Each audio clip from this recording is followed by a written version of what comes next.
So sad. Sigaw ng netizen. Kimi, dapat na nga bang tanggalin sa It's Showtime? I'm overheated, can hardly sleep at night, doing crazy dreaming. You're the reason why. Hiding by the baby. Kaloka na talaga ang mga kumakalat na balita. After nga maglabas ng saloobin ni Kim Chiu sa mga nagaganap sa ating gobyerno. Katakot-takot na pangbaba siyang ibinato sa sikat na aktres. Na deadman na lang si Kim at ngayon nga ay tila pagpapaalis naman ng netizen sa Queen of the Dance Floor sa noontime show na It's Showtime ang ibinabato sa dalaga. Hindi pa naman ito kumpirmado at tanging haka-haka pa lang ang mga naglalabasan sa social media. Muling naging sentro ng usapan online si Kim Chiu matapos kumalat ang mga panawagan ng ilang netizen na umano'y paalisin siya sa noontime show na It's Showtime. Inuugnay ito ng ilang basher sa mga nagdaang usapin na may kaugnayan sa Senado na naging laman ng diskusyon sa social media nitong mga nakaraang araw. Kasabay ng pagputok ng issue, nadamay din sa intriga sina Ann Curtis at Vice Ganda matapos mabanggit ang kanilang mga pangalan sa samot-saring opinyon ng netizen. May ilan ang nagsasabing naapektuhan umano ang imahe ng programa dahil sa mga kontrobersiyang idinidikit sa ilang host. Dahil dito, umugong ang espekulasyon na posibleng magkakaroon ng pagbabago sa lineup ng It's Showtime.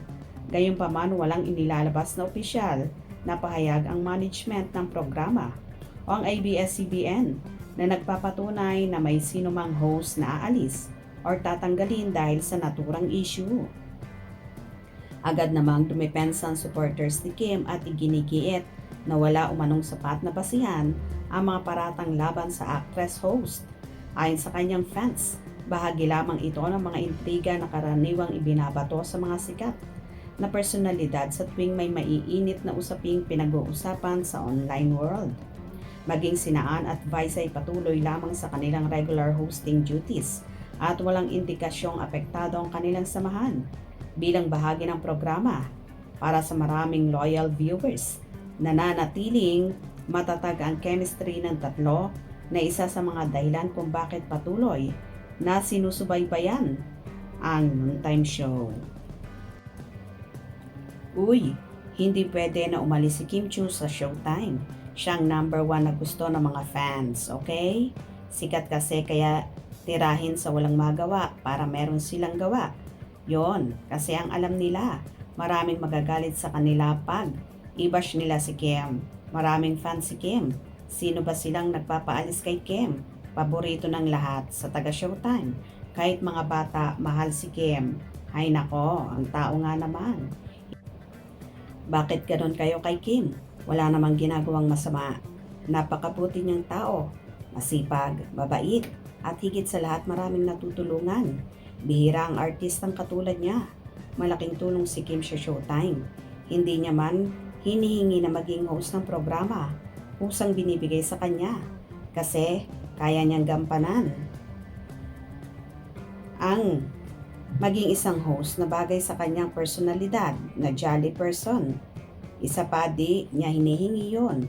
Kusang binibigay sa kanya. Kung wala si Kim Chiu, we seniors, TFC, kapamilya not interested to watch Showtime. Pero suportado ka namin, Kim. Kapag nawala si Kim Chiu sa Showtime, ay nako, madalang nang makakapanood. I think so. Talaga? Hindi pwedeng aalis si Kim sa Showtime. Mahal namin si Kimi.